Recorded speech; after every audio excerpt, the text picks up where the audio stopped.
नमस्कार, आप देख रहे हैं भोजपुरिया न्यूज दर्शन। पल पल की खबरों को जानने के लिए चैनल को सब्सक्राइब करना ना भूलें। क्या है आज का ताज़ा खबर, जानिए विस्तार से।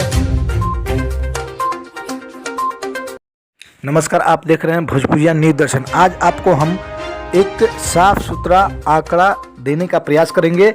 आखिर मोकामा और गोपालगंज उपचुनाव में क्या है ज़मीनी सच्चाई, आखिर किसकी पलड़ा कितना और क्यों भारी है, इस बारे में एक भोजपुरिया न्यूज़ दर्शन के माध्यम से हल्का सर्वे आप जरूर देखेंगे। सबसे पहले मैं बता दूं कि ये दोनों जगह जो गोपालगंज और मोकामा है, यहाँ पर इस बार वोटिंग का जो प्रतिशत रहा वह कुल प्रतिशत 52.38% रहा। गोपालगंज में 51.48%, जबकि मोकामा में 53.45% वोटिंग का मतदान हुआ। कुल मिलाकर इस बार वहां वोटों की प्रतिशत ज़्यादा रही पिछले बार की अपेक्षा। एक बात यह भी बताने लायक है कि यहाँ जो चुनाव मोकामा और गोपालगंज में हो रहे हैं काफ़ी दिलचस्प हैं, और ये क्यों दिलचस्प हैं इस बारे में थोड़ा सा विस्तार से आप जान लें। चूँकि एक तरफ महागठबंधन जिसमें लगभग 7 दल शामिल हैं, तो दूसरे तरफ अकेले बीजेपी लड़ रही है। तो आखिर ये एक दोनों से कैसे भिड़ रहे हैं, किस सीट पर कौन कितना भारी है, इसको हम देख रहे हैं। पहली बात तो साफ है, एक तरफ मोकामा में जहां वरिष्ठ भाजपा के ललन सिंह की पत्नी सोनम देवी खड़ी है, तो वहीं दूसरी ओर से महागठबंधन की प्रत्याशी नीलम देवी, जो कि अनंत सिंह की पत्नी है, खड़ी है। यहाँ इस सीट पर थोड़ा सा हम चर्चा करेंगे कि मोकामा में जहाँ अनंत सिंह के लिए बहुत ज़्यादा संघर्ष करने का इस बार देखने को मिल रहा है, उसमें एक साफ चीज़ जो दिखाई दे रहा है वो ये है कि यहाँ भूमिहार लोग के बीच में ही ये लड़ाई दिख रही है, जबकि ब्राह्मण, कुर्मी, जादव, पासवान वगैरह भी जरूर हैं। इसमें सबसे बड़ी बात जो उभर कर आ रही है वो ये है कि मोकामा में 2,70,755 वोटर, जिसमें अधिकांश भूमिहार जाति से संबंध रखने वाले वोटर हैं।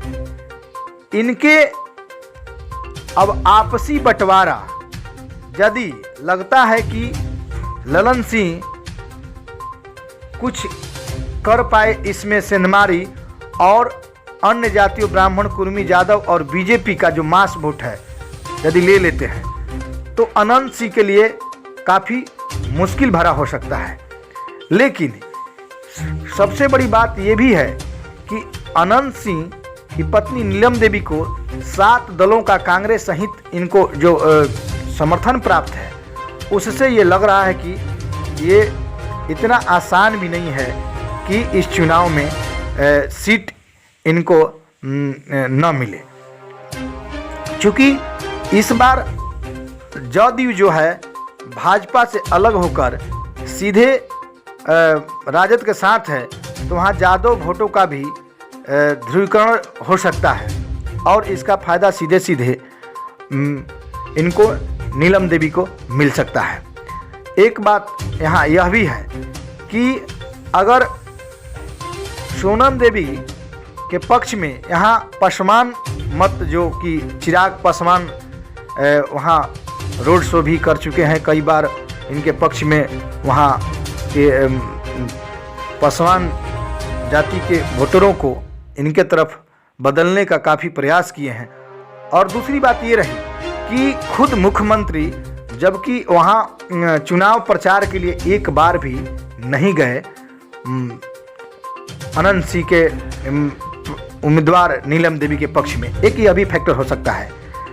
लेकिन कुल मिलाकर वहाँ पर महागठबंधन के चलते नीलम देवी की का पलड़ा जरूर कुछ भारी हो सकता है। अब हम बात करते हैं गोपालगंज की।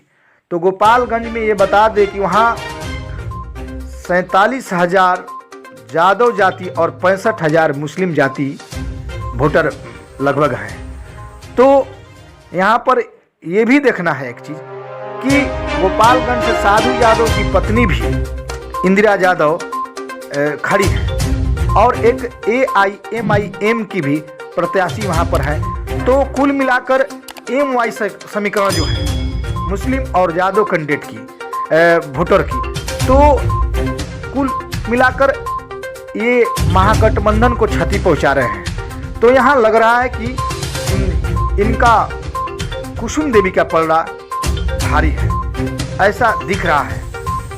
फिर भी ये चुनाव है, कुछ कहा नहीं जा सकता है। लेकिन एक बात दिगर है कि एक आरोप यह भी लगाया जा रहा है गोपालगंज से मोहन प्रसाद जी के बारे में कि इनका आपराधिक रिकॉर्ड रहा है।